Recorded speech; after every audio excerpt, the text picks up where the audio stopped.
Hello students, the today's topic which I am going to discuss with you is S parameters of two-port network with mismatched load.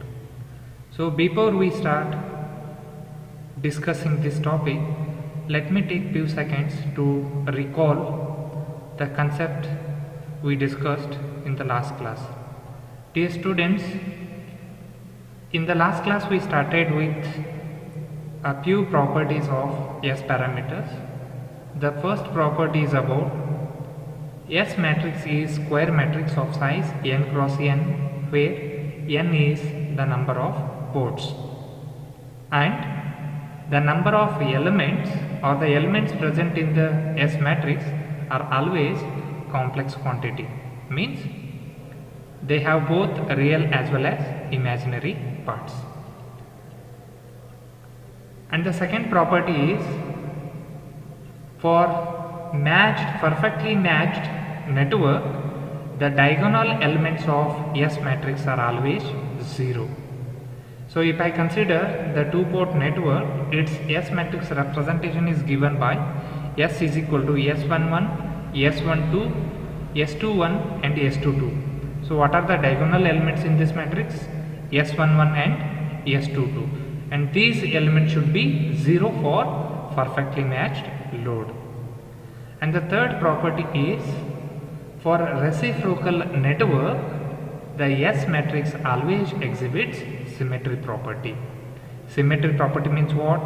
If you consider a matrix S and its transpose matrix, if you take, that is S transpose, so both matrices are identical.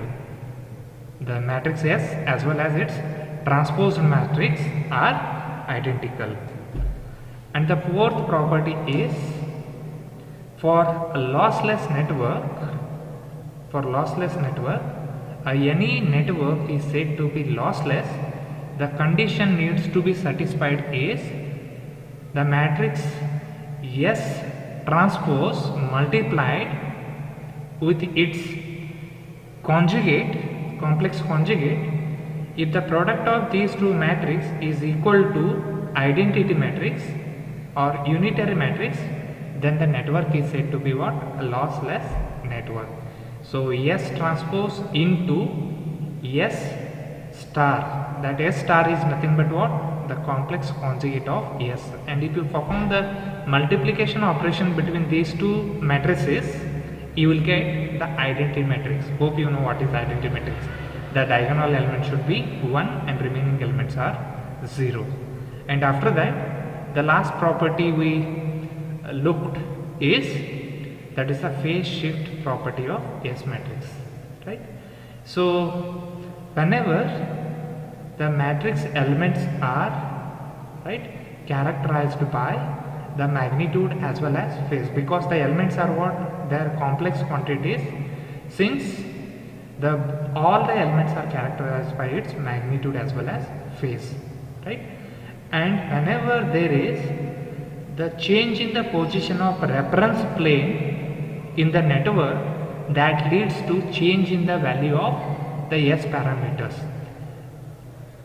and again it results into change in the phase value, right? If I shift the position of reference plane is nothing but what? The ports, input port and output port. If I shift the reference plane outward to the new position, let's say 1 dash and 2 dash with some length L1 and L2, the corresponding change is going to happen in the phase values of all the elements, right? And that is given by what? S dash is equal to e raised to minus j pi 1 0 0 e raised to minus j pi 2 pi 1 S into e raised to minus j pi 2 0 0 e raised to minus j pi 2. After that we discussed the common characteristics between S, Z and Y matrices. Z is impedance matrix and Y is admittance matrix. Yes, and also we have seen the comparison between S, Z and Y, right? So the today's topic is about the S parameters of two-port network with mismatched load, right?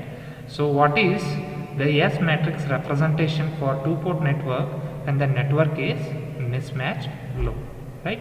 So as we know that a two-port network or junction is formed whenever there is a discontinuity between the input and output ports of transmission line, right?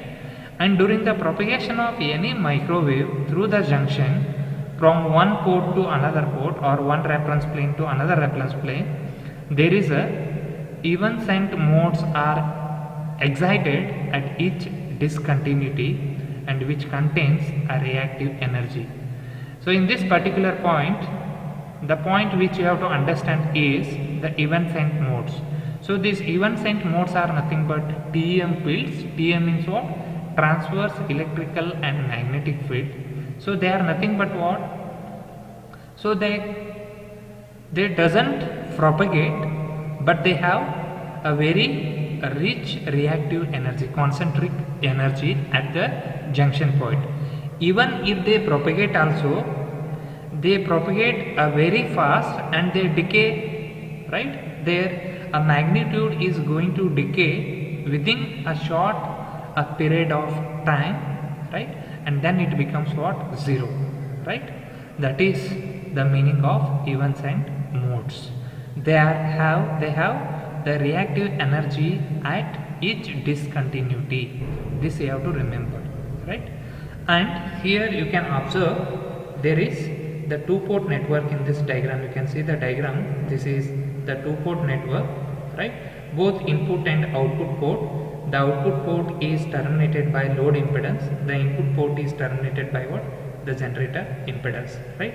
So if I normalize both these impedance ZC and ZL by the characteristic impedance Z0. So this Z0 is known as the characteristic impedance of this network or microwave device. So then how to normalize? Just by dividing these impedance by Z0, you will get the normalized impedance. So that is given here. So ZL by Z0 is the normalized load impedance. ZG by Z0 is the normalized generator matrix or generator impedance or source impedance, right? Then the load reflection coefficient. Load reflection coefficient means at the output side. So output side means it is the port 2. So the reflection coefficient at output port or load is given by tau 2, and basically this tau 2 is what? The reflection coefficient. In general, tau is reflection coefficient. So the reflection coefficient is defined as what? The reflected voltage divided by the incident voltage. So here A2 by B2 is there. So you can see the diagram. So this is the output port, the reference plane 2. You can observe from this plane what is the incident signal here. The incident is what? B2. So this B2 is getting incident, and with respect to that A2 is reflecting back. It is going towards reference plane 1, right? So the here incident wave is B2 and reflected wave is what? A2, right? So here it is A2 divided by B2, reflected voltage divided by incident voltage. And the general one more definition we have for reflection coefficient in terms of what? Then ZL and Z0. So what is that formula? You just recall the first module. So we have discussed the reflection coefficient, transmission coefficient, as well as the standing wave ratio, right? So if you recall the definition of reflection coefficient in terms of ZL and Z0, the definition is ZL minus Z0 divided by ZL plus Z0.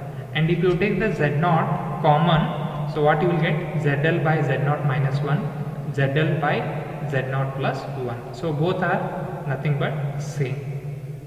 Yes or no? And then for two-port network, right? So in the last class we discussed how the S parameters are related in terms of the input and output voltages and currents. That is nothing but B1, B2 and A1, A2. So B1 is equal to S11 A1 plus S12 A2. B2 is equal to S21 A1 plus S22 A2, right? So using this tau 2 definition, you can rewrite both B1 and B2, right? So S11 A1 I will keep as it is. S12 also will keep as it is. See here, A2, tau 2 is equal to A2 divided by B2 in this equation. So I can write A2 as tau 2 into B2. So S11 is equal to S11 into A1 plus S12. Here A2 is given by tau 2 into B2. Similarly, you can write B2 also. So B2 is equal to, the first term will write as it is S21 A1 plus S22 as it is, and here it is A2. So tau 2 into B2, that is B2 into tau 2, right? So solving for the input reflection coefficient. So here, so we have to find, so this is the load reflection coefficient. Now we have to find tau 1, because that we are obtaining the reflection coefficient. We are obtaining the reflection coefficient of the input port. If the input reflection coefficient is equal to S11, then we can say that the network is perfectly matched. If tau 1 is not equal to S11, then we can say the two-port network is mismatched, load terminated. So what we have to prove here is tau 1 is not equal to S11. For that, so tau 1 is equal to the reflection coefficient at the input side, which is B1 divided by A1. You can see here B1, which is the reflected voltage, A1 is incident voltage, so it is B1 divided by A1, right?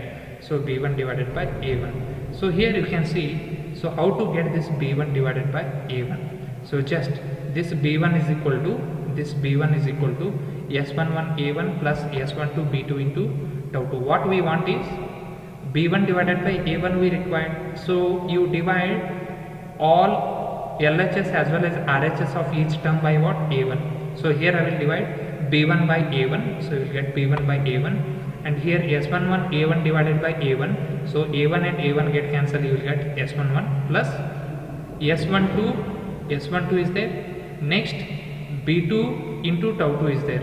Yes or no? So here again it is B2 divided by A1, because I am dividing by what? A1. So S12, B2 divided by A1 is nothing but what? Right? So B2 divided by A1 is nothing but, see here, this one. You look at, you just concentrate on the mouse cursor here. So B2 divided by A1 is nothing but this S21. So S12 B2 by A1 is there. So B2 by A1 is nothing but S21 and multiplied by what? Tau 2, right?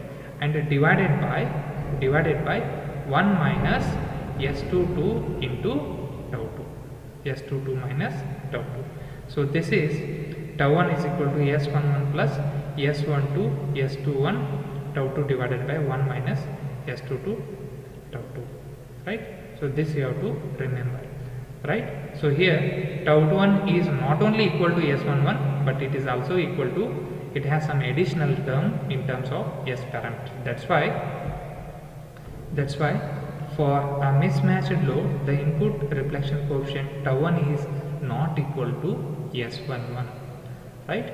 And for reciprocal network, what is the condition for reciprocal network? The diagonal elements, right? S11 is equal to S21, right? So if you substitute in this condition, S12 is equal to S21. So S11, next S21 in place of S21, CH.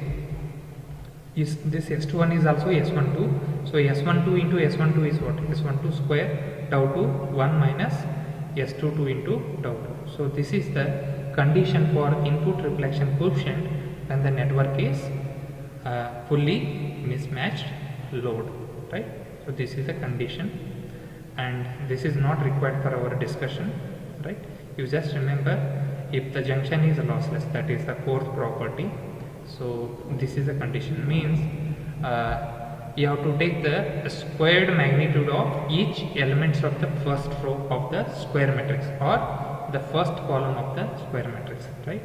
And if the squared magnitude of the elements of the first row gives 1, then you can say the network is lossless network, right? If it is not equal to 1, means the network is obviously the lossy network. So this you have to remember.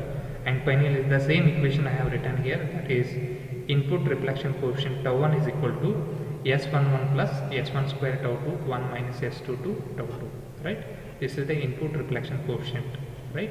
And this equation is also used to calculate the return loss at input port, that is port 1, when port 2 is terminated. So this formula is very important, right? So in coming video, the continuation of this part is, right, the solving the numerical examples on the AS parameter, properties of AS parameters.